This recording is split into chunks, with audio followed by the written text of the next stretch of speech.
Último ponente, Alfredo Coronel Armas, queda con ustedes por 15 minutos.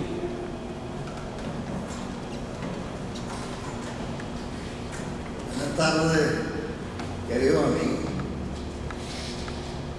Aquí como que prevaleció el criterio de que la ancianidad cierra la marcha. Efectivamente, viendo al grupo de muy queridos compañeros y amigos, todos mis amigos personales, quiero decir que eso no quiere decir que esté de acuerdo con ellos en todo, porque cada quien tiene su propia visión de las cosas. También Agustín, que hizo una editorial que daría pie para un debate entre él y yo, porque no comparto muchas de las cosas que afirma. Pero en fin, estoy feliz de estar en la Cátedra Pío Tamayo de nuevo, a la que he venido tantas veces a lo largo de todos estos años de existencia de la cátedra. Que vimos en peligro y todos los que apreciamos este espacio libre de pensamiento y discusión apoyamos. Se ha hecho justicia devolviéndole a la cátedra su espacio y su pervivencia. Quedan desde luego muchas cosas sin arreglar, eso siempre es así, pero se arreglarán. Vamos al tema del foro. Yo no voy a tratar, mejor dicho, porque una cosa la repetiré, quiera o no, de no ahondar sobre lo que ya han expuesto otros de los ponentes, para aprovechar ese espacio en plantear otras cosas. Coincido plenamente con una afirmación de Daniel Lara que yo había venido pensando plantear también con un juego de palabras distinto al que él hizo, que no era el partido del pueblo que se había quedado sin pueblo, sino el pueblo que se había quedado sin partido. Efectivamente aquí hubo un partido que desertó de su papel histórico, que lo abandonó y que se entregó a una deformación política no exclusivamente adeca, yo diría que internacional y muy arraigada en Venezuela, que sin ánimo de alegrarle el oído a ningún camarada bolchevique que esté por allí, tiene mucho que ver con los Estados Unidos. La influencia de la cultura norteamericana propició exitosamente, en mi opinión, para desgracia nuestra me refiero de los venezolanos, de los latinoamericanos y del mundo en general, un concepto electoralista superficial y de mercadeo de la política. La política dejó de ser una lucha de ideas, de ideología, de fórmulas, de programas, para convertirse en un problema de venta, como que promueve un jabón o una marca de cigarrillo o una bebida gaseosa. Eso trajo como consecuencia la banalización de la política. Hoy en día es más importante que los candidatos sean muy hermosos o bellas, que sean fotogénicos, a que piensen bien, no, a que piensen, porque algunos ni siquiera piensan. En una oportunidad, con esto breve inciso, me llamaron gente que estaba en la campaña de Enrique Capriles para que prestara algún apoyo internacional con los medios internacionales, la opinión pública internacional. Y yo les comenté, les dije, yo sé que este no es el tema de la reunión, pero sería muy difícil que Capriles, en un foro en el Nacional o en alguna cosa de esa, expresara una idea, porque es obvio que está haciendo una campaña extraordinaria físicamente, haciendo un esfuerzo admirable, está reconquistando el contacto directo, eso es muy importante en política y loable, pero que exprese una idea, porque no todo el mundo se queda en el abrazo con el candidato, con el flaco o con la cachucha. No, hay gente que quiere oír ideas, que quiere saber qué piensa este señor que se supone que quiere rescatar al país de esta situación de desastre, qué es lo que propone. Entonces estamos viviendo en esa etapa. Aquí importa muy poco lo que la gente piensa. Y si piensa, si es capaz de pensar.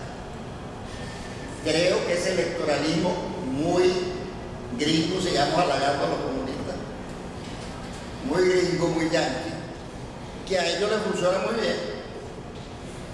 Yo no se lo critico, para ellos ha hecho un gran daño. Cuando coinciden las dotes histriónicas o artísticas o estéticas de los candidatos con una buena cabeza, uno se puede reír de aquella cursilería deliciosa de las españolas cuando le decían a Felipe González: Felipe Capullo quiere un hijo tuyo. Bueno, sí.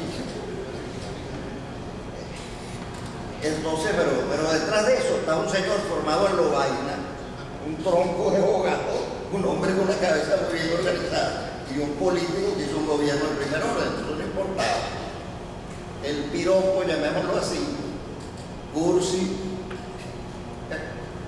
no hacía daño, porque era una quinta que se le ponía de adorno a algo, a alguien que estaba ahí.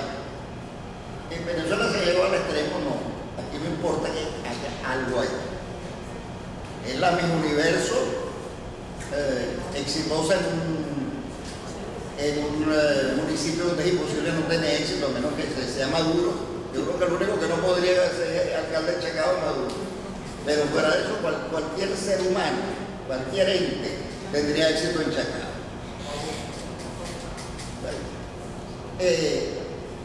Ahí perdió con esa deformación electorera, que empezó, porque eso tiene una fecha muy clara, eso empezó con la explosión de los precios del petróleo en el año 73, al comienzo de la candidatura presidencial de Carlos Andrés Pérez, y de allí en adelante se fue fortaleciendo. La deformación fue creciendo. Carlos Andrés nunca fue un hombre de preocupaciones ideológicas, pero tuvo una formación práctica extraordinaria, porque estuvo al lado de Rómulo Betancourt y supo adaptarse al modo operandi. Desgraciadamente no otras cosas más importantes, pero el modo operandi sí. Los valores, los principios éticos, otras cosas eran mucho más flexibles, pero evidentemente su manera de manejarse con la gente, de allí que fue el más carismático de todos los candidatos presidenciales que yo haya visto en Venezuela. Un hombre de una garra extraordinaria. Pero allí empieza esa deformación, en ese momento. Y nadie se opuso. Popey, que tuvo muy interesantes esfuerzos e instituciones para la formación de cuadros, no dio la pelea frente a esa deformación electorera. Acción Democrática, que había descuidado ya la formación de sus cuadros, porque yo diría que el gran propulsor de la Acción Democrática pensante de las generaciones posteriores a la fundadora fue un personaje de la generación de 1936, la que Rómulo llamaba los muchachos. Los muchachos eran Leonardo Ruiz Pineda, Alberto Carneval y Antonio Leider y Augusto Dubó. Un grupo de ciertas arrobas, eran toros de lidia de mucho peso. Bueno, Carneval era el más dotado intelectualmente, sin duda, el de formación más sólida, abogado y economista, hombre de una visión muy amplia, muy interesado en la revolución china de esos momentos, en la nueva democracia de Mao, una serie de ideas que después el propio Mao enterró, pero bueno, que en ese momento estaban y lucían vigentes. Era el sucesor natural, él y su generación. Y yo diría que una explicación que no nos gusta dar porque es dolorosa, pero esta cátedra es historia. Entonces, hay que admitir las cosas aunque duelan. Marcos Pérez Jiménez dijo muchas veces que él iba a acabar con la Acción Democrática. En cierta forma lo logró.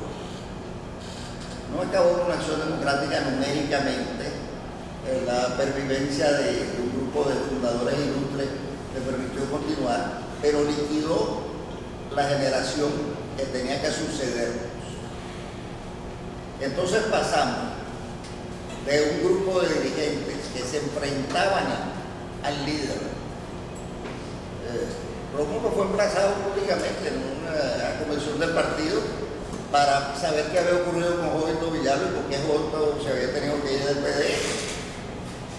Y quien lo emplazó fue Alberto Carnevali, y también tuvo que dar explicaciones. Bueno, pasamos de ese grupo de gente al secretario de Tacuba, que fue acá. El auxiliar, el asistente, el hombre que estaba al lado, el hombre que no dijo nunca que no, y eso marca la decadencia de un movimiento político. Quiero que entiendan que no estoy hablando más de Carlos Andrés, pero estoy haciendo un análisis histórico. Pasamos de los compañeros contestatarios al secretario del líder. Eso es muy difícil. Eso es un proceso muy difícil. Prácticamente de esa generación intermedia no quedaba nadie, porque Luis Augusto Durú, por una tragedia personal que no viene al caso referir, se anuló, que era, según me asegura gente como Ramón Velázquez, que lo trató mucho. Siempre me dijo que era uno de los políticos más completos que él había conocido. Yo lamentablemente traté a Luis Augusto ya en lo que pudiéramos llamar su decadencia. Parece que había sido excepcional. Pero el partido, aún en la resistencia, y es una cosa que probablemente no saben, aún en la resistencia, Acción Democrática hacía curso de formación de dirigentes.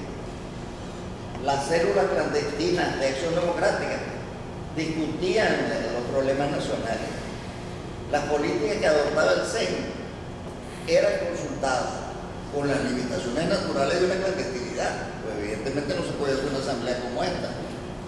Eran grupos muy pequeños, pero se discutía. Era un partido pensante, un partido vivo. Por otra parte, como debieran ser todos los partidos políticos en todas partes del mundo, la gente que llega a las directivas nacionales debe ser gente que aporte. No llegar porque yo soy el amigo del secretario general o el amigo del presidente, no. Llegar porque resulta que, oye, el tipo es un escritor respetado, profesor destacado, puede aportarle ideas al partido, en su gremio un hombre importante, en fin. La gente llegaba por una suma de cualidades y de realizaciones. Ahora no, ahora la gente llega de la nada, sin nada en la cabeza, para hacerse importante desde la directiva nacional. O sea, apoyado en una posición interna, alcanzar posiciones parlamentarias o el tipo que sea, y de allí proyectarse como figura. No, la cosa es al revés. El que llega arriba debe llegar porque se hizo a sí mismo y porque aportó al país. Todo esto es un proceso largo que fue llevando una descomposición, y así como fue dramático que el liderazgo, porque el liderazgo de Caño sin duda pasó de Betancur a Pérez, eso no tiene discusión. Si fue grave que el liderazgo pasara del jefe al secretario del jefe, fue trágico que pasara del secretario del jefe a un buen operador de provincia. Mucha gente me dice, politólogos, colegas, amigos, hablan de la de betancuriaísta y la de alfarista. Bueno, Luis Alfaro terminó resultando una tragedia, habiendo sido un hombre utilísimo, que inclusive engañó a mucha gente, a mí entre otros, que creyó que él se autolimitaba porque sabía que no estaba a la altura de determinado destino y que él mismo no quería ser ministro y que él mismo no quería, sino que era un hombre consciente de que él no quería ser un buen organizador del partido y se había puesto sus límites, que es una de las virtudes más extrañas en un político, el reconocimiento de su propia limitación, y es fundamental en la vida y en la política. Bueno, Luis Alfaro, que es el hombre que yo admiraba, porque no quiso ser nunca ministro, ¿no? Resulta que de repente le vendieron la idea de que tenía que ser candidato presidencial. Entonces, primero fue propiciando con una dirección demasiado dura una tendencia a la reverencia dentro del partido que fue muy, que fue desastroso. Después un pragmatismo absoluto, muy monetarizado. Yo me acuerdo que a mí me impresionó mucho, yo fui comisionado nacional de la Secretaría de Organización, que en una oportunidad yo hice una gira, me dieron un dinero para viáticos, movilizaciones, etc. Y yo cuando regresé, como es natural, presenté las cuentas y devolví lo que había sobrado. Inclusive me dijo Olivares Betancourt, que fue después de presidente de una corporación financiera, muy joven, era secretario de finanzas del partido. Me dijo: Alfredo, tú eres el primero que devuelve viáticos y me trae cuentas. Y yo le digo: bueno, lo normal, ¿no? Y además no gastaste casi. Le dije: bueno, yo me voy a gastar yo en el estado Guárico. Eché un chinchorro en la maleta del carro, llegaba a la casa de los compañeros, que estaba mi chinchorro, y al día siguiente estaba trabajando. Y eso no siendo yo un hombre con ambición personal, sino más bien un intelectual prestado a la política. Bueno, no, pero ya la cosa se ve monetarizada. Un día me encontré un secretario general que ahora todo el mundo alaba porque no está con el establishment de Henry, pero con un motorhome parado en la puerta de la casa del partido, porque las movilizaciones internas las hacían motorhome. Mira, yo no creo eso en un partido popular. El país ha cambiado, ya no es un país rural y campesino, es cierto. Probablemente no habrá patio donde guindaban a un chinchorro, viven en apartamentos. Habrá que llegar a una pensión, un hotel, se buscará la forma. Pero confío, de allí a que nadie se pueda mover sin recursos muy grandes. Mi subsecretario internacional, el licenciado Hernán Vázquez, magíster en Derecho Internacional, se montaba en un autobús y se iba para el interior a organizar las actividades que tenían. Ahora no. Ahora resulta que los niños hay que pelarle el cambur y hacerlo pelado. No.